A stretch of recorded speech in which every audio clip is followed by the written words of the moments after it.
Inilah kondisi jembatan SP7.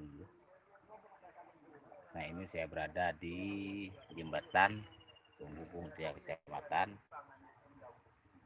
yaitu Kertopase, Tanah Luas, dan Merah Mulia. Inilah kondisi jembatannya akibat curah hujan yang kian meninggi, banjir, itu ada akibat sampah-sampah,